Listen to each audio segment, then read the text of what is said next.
Welcome to Section 3 of Module 2, A Clash of Civilizations.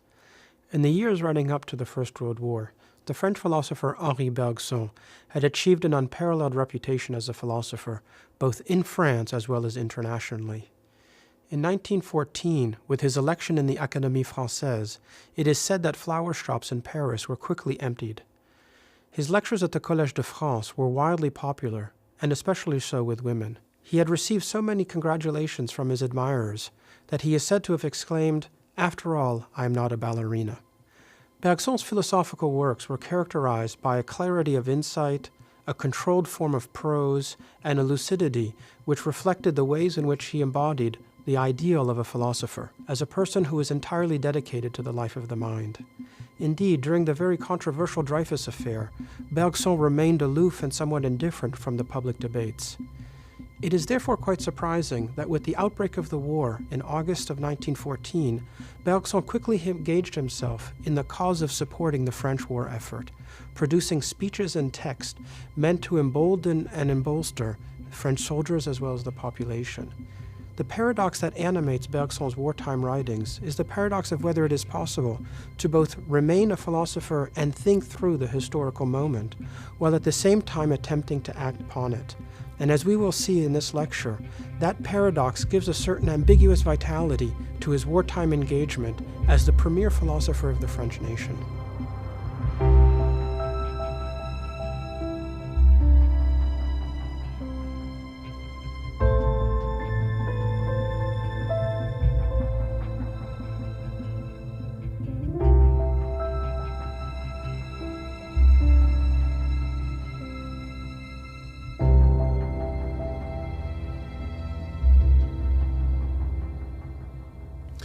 I want to begin by drawing attention to the publication venue of Bergson's November text, as well as to its dramatic opening statement, which sets a defiant, confident tone.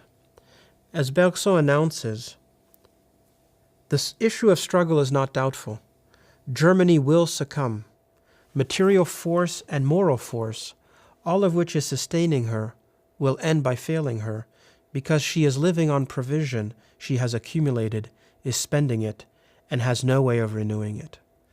With this prophetic, almost oracular opening, Bergson establishes himself as the moral conscience of a nation, and as a font of philosophical wisdom, meant to assure and speak the truth of the present conflict. The soldiers who would be reading this would be encouraged, and indeed exalted, to the ultimate sacrifice, in the knowledge, as Bergson in a sense gives them, the knowledge that the future is certain, namely that France will vanquish her enemy, Germany.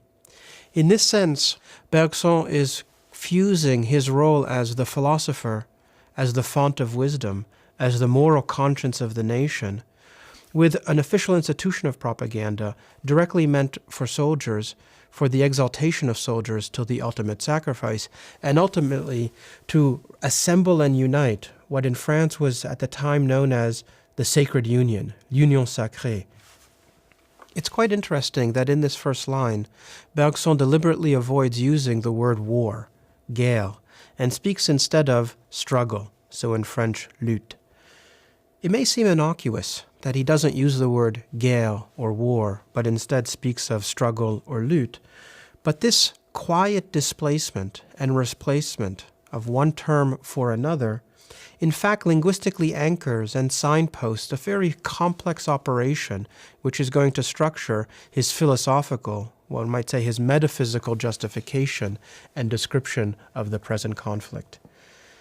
This displacement from guerre to lutte, from war to struggle, on the one hand is meant to neutralize or suspend any political conception or economic conception of the struggle, precisely by removing the word around which is associated political and economic meaning, war, and replacing it with the word lutte or struggle, which anchors a metaphysical conception of the war, a conception of the war, as we will see, as a struggle between two fundamental, differently forms of life.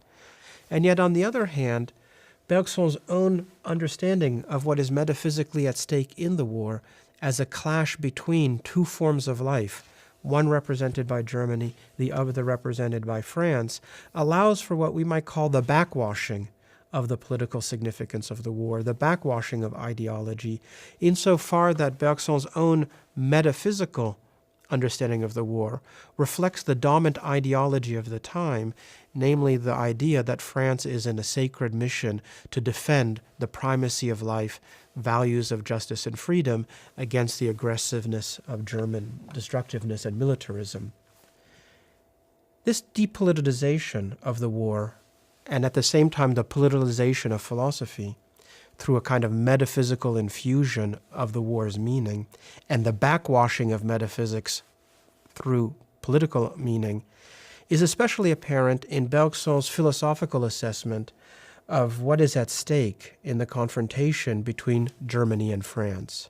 And here what is quite striking is the way in which Bergson mobilizes his own philosophical categories in order to arrive at philosophical portraits of the German and the French.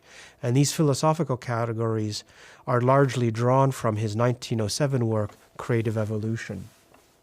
Bergson's overall philosophical system is based on a basic distinction between the idea of life as renewal, as creativity, as spontaneity, indeed as freedom, as opposed to mechanism, atomization, and the inertness of death. And it is precisely this philosophical distinction that Bergson now brings to bear in his attempt to understand Germany and France. What he first proposes, however, is a subtle distinction between Germany, which he acknowledges has a rich intellectual history, a deep philosophical tradition, and Prussia, which for Bergson represents militarism, modern bureaucracy, and mechanization, and argues that Germany has become militarized through Prussian influence. He even speaks of Bismarck as the evil genius. Bergson then analyzes what it is to be German through his philosophical categories and brings to bear the basic distinction between the living and creativity and life, what he subsumes under the term élan vital, and mechanization, atomization, and machine, inertness. He speaks of Germany as a form of life that is fundamentally attached not to creativity, but to death and to destruction, which is reflected in the organization of the German spirit as a spirit that is bent on mechanization, atomization, and even makes the explicit comparison that the German military is a machine, is mechanized, is atomic, as opposed to the French army of spontaneity, of courage, of vitality. In contrast, France is metaphysically understood as a form of life attached to creativity, to life itself, and characterized by spontaneity, and ultimately by ideals of freedom and justice. And it is in this sense that the war for Bergson is not, as Clausewitz understood war, an antagonism or a duel between two wills, but existentially an antagonism and a duel between two forms of life in which what is pitted against each other is nothing less than life and death, thus demanding the ultimate sacrifice of the French nation, but equally demanding that the German nemesis is completely eliminated or destroyed in order to preserve justice, freedom, life, and indeed spontaneity. And it's in this sense that Bergson now closes his prophetic speech, his announcement to the soldiers of France that victory is certain, in the following way. He writes, "But the energy of our soldiers is drawn from something which does not waste, from an ideal of justice and freedom. Time has no hold on us. To the force which feeds only on its own brutality, we are opposing that which seeks outside and above itself a principle of life and renovation. While the one is gradually spending itself, the other is continually remaking itself. The one is already wavering, the other abides unshaken. Have no fear, our foe will be slayed."